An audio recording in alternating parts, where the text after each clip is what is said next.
اعوذ باللہ من الشیطان الرجیم بسم اللہ الرحمن الرحیم وقالوا هذه انعام وحرث حجر لا يطعمها الا من نشاء بزعمهم وانعام حرم ظهورها وانعام لا يذكرون اسم الله عليها افتراء عليه سيجزيهم بما كانوا يفترون۔ سورۃ الانعام آیت نمبر 138۔ وقالو، اور انہوں نے کہا، ہذہ یہ، انعام چوپائے، و حرث اور کھیتی، حجر ممنوع ہے۔ حجر کے معنی ممنوع ہونے کے ہیں، لیکن یہ لفظ عرب جاہلیت میں ایک دینی اصطلاح تھی۔ اس سے مراد وہ چیز ہوتی جو کسی دینی رسم کے تحت ممنوع ہو۔ اسلامی اصطلاح اس کے لیے حرام کی ہے۔ یہ ان کے تھانوں اور اس تھانوں کے پروہتوں اور مجاوروں کے لیے من گھڑت فتوے نقل ہو رہے ہیں۔ ان کے ہاں زمینی پیداوار اور چوپائے کے جو چڑھاوے پیش ہوتے، ان کے کھانے کے باب میں چڑھاوے کی نوعیت کے اعتبار سے بڑی بڑی قید اور پابندیاں تھیں۔ لا یطعمھا، نہیں کھائے گا اسے، الا مگر، من نشاء جسے ہم چاہیں گے، بزعمہم یہ ان کے گمان کے مطابق۔ دین کے نام نہاد ٹھیکیداروں نے مختلف قسم کی پابندیاں لوگوں پر لگا رکھی تھی۔ مثلا مرد کھا سکتے ہیں، عورتیں نہیں کھا سکتی، یا بیوہ کھا سکتی ہے، سہاگن یا کنواری نہیں کھا سکتی، یا اس کے برعکس۔ اس قسم کی حماقتیں ہمارے ہاں بھی بعض لوگوں میں پائی جاتی ہیں۔ یہ فتوے چونکہ عام تر ان پروہتوں اور خود ساختہ شریعت پر مبنی تھے، اور وہی اس کے عالم بھی تھے، اس وجہ سے نہ ان سے کوئی سوال کرتا تھا اور نہ ہی کوئی ان سے انحراف کرتا تھا۔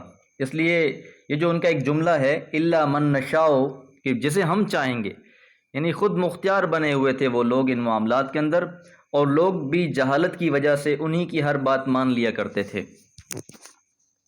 یہ پہلی قسم تھی۔ دوسری قسم، وانعام اور چوپائے، حرمت حرام کر دی گئی، ظہورھا ان کی پشت، یعنی ان پہ سواری کرنا۔ بعض قسم کے جانوروں پر سواری کرنا ناجائز تھا۔ ان کی بعض مثالیں سورہ مائدہ کی آیت نمبر 103 میں گزر چکی ہیں۔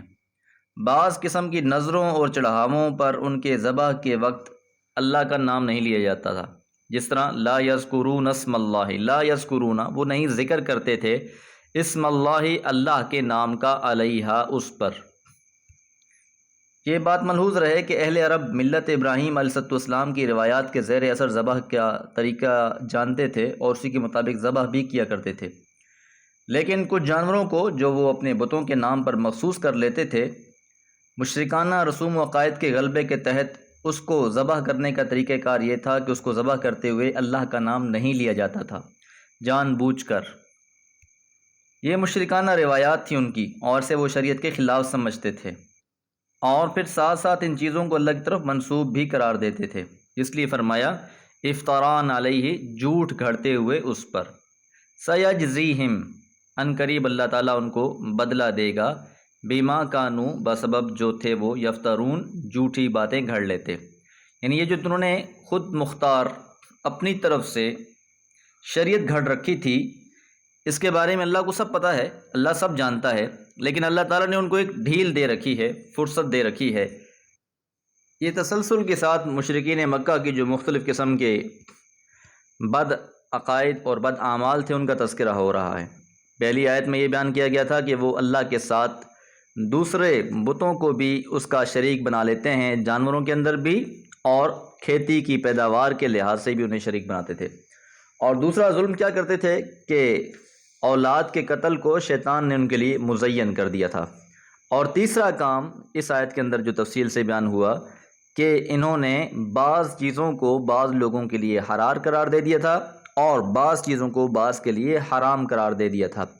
یوں سمجھ لیجئے کہ شریعت کے احکامات جو اللہ کی طرف سے نازل کردہ تھے، انہیں معطل کر کے ان لوگوں نے اپنی ہی شریعت اور اپنے ہی طریقے اپنا لیے تھے۔ دین ابراہیمی میں بہت سی تبدیلیاں کر ڈالی تھیں ان لوگوں نے، اسی لیے اللہ تعالیٰ نے ان کے ایسے معاملات، ایسے عقائد اور ایسے اعمال کو واضح طور پر قرآن مجید میں بیان فرمایا جو شریعت اور دین ابراہیمی سے بہت دور دور تک ان کا تعلق نہیں تھا۔ اور ساتھ ساتھ یہ بھی تعلیم دی گئی کہ اصل کام یہی ہے کہ جو شریعت اللہ تعالیٰ کی طرف سے نازل کردہ ہے اس کی اتباع کی جائے۔ اللہ سے دعا ہے اللہ تعالیٰ احکام شریعت کو سمجھ کر اس کے مطابق زندگی گزارنے کی توفیق عطا فرمائے۔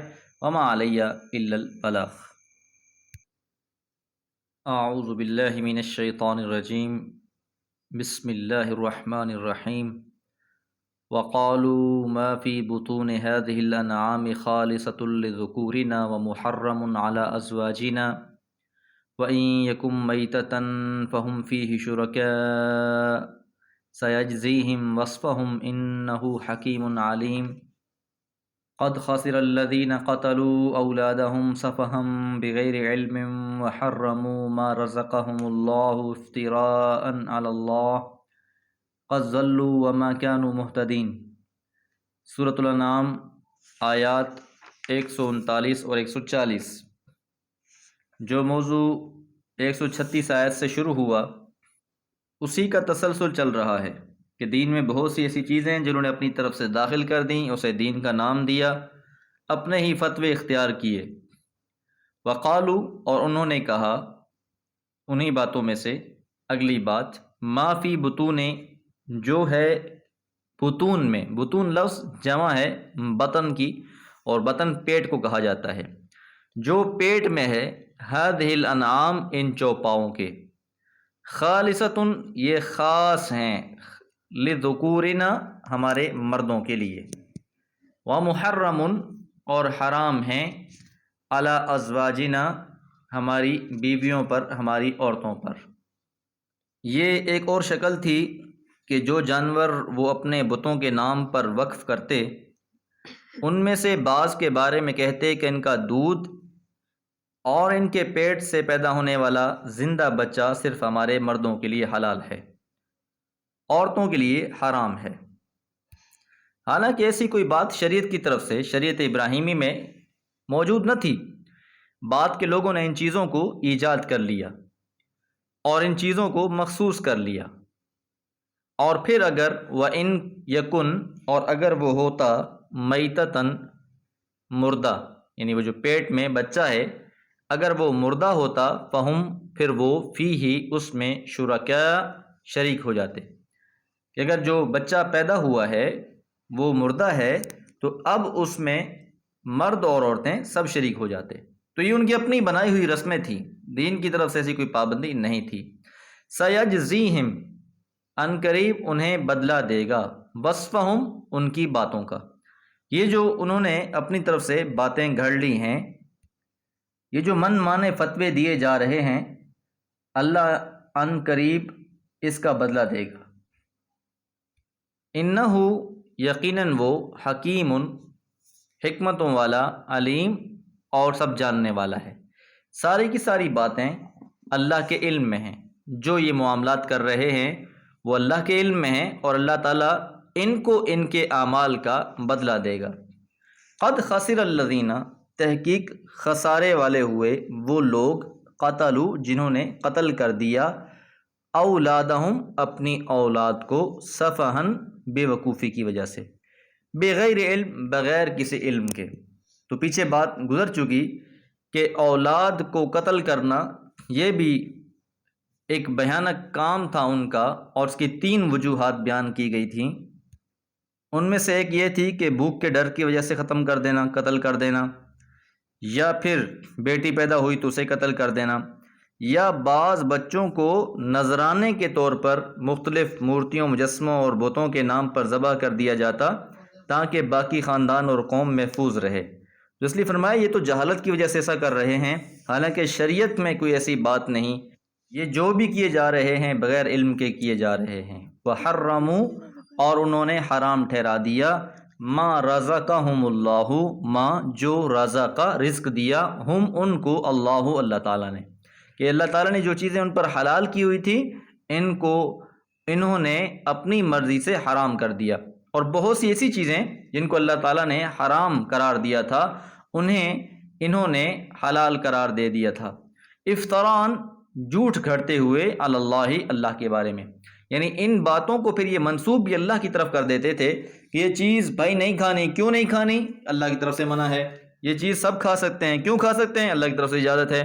تو ان فتووں کو جو یہ دیا کرتے تھے ان کی نسبت اللہ کی طرف کر دیا کرتے تھے، اور آج بھی بہت سے ایسے معاملات میں باتوں کو اللہ اور اس کے رسول کی طرف منسوب کر دیا جاتا ہے، حالانکہ حقیقت میں ان کا تعلق اللہ اور اس کے رسول کے ساتھ نہیں ہوتا۔ تو جو بھی ایسا معاملہ جس کا تعلق اللہ اور اس کے رسول کے ساتھ نہیں ہوگا اور ان کی طرف اسے منسوب کر دیا جائے گا، اسے افتراء علی اللہ قرار دیا جائے گا، یعنی اللہ اور اس کے رسول کے بارے میں جھوٹ اور جھوٹی بات اختیار کرنا۔ قد ضلوا، تحقیق وہ لوگ بھٹک گئے، وما کانوا، اور نہ تھے وہ مہتدین ہدایت پانے والے۔ ان لوگوں نے جب اپنے ہی طریقے اختیار کر لیے، اپنی ہی شریعت بنا لی اور اپنے ہی فتوے ایجاد کر لیے، تو پھر یہ سیدھے راستے سے بھٹک گئے، کیونکہ سیدھے راستے پر وہی ہوتا ہے جو اللہ کی نازل کردہ کتاب اور اللہ کی طرف سے بھیجے ہوئے رسول کی اتباع کرنے والا ہوتا ہے۔ اللہ تعالیٰ سے دعا ہے اللہ تعالیٰ قرآن مجید کو سمجھ کر پڑھنے اور رسول اللہ صلی اللہ علیہ وسلم کی اتباع کرنے کی توفیق عطا فرمائے۔ وما علیہ الا البلاغ۔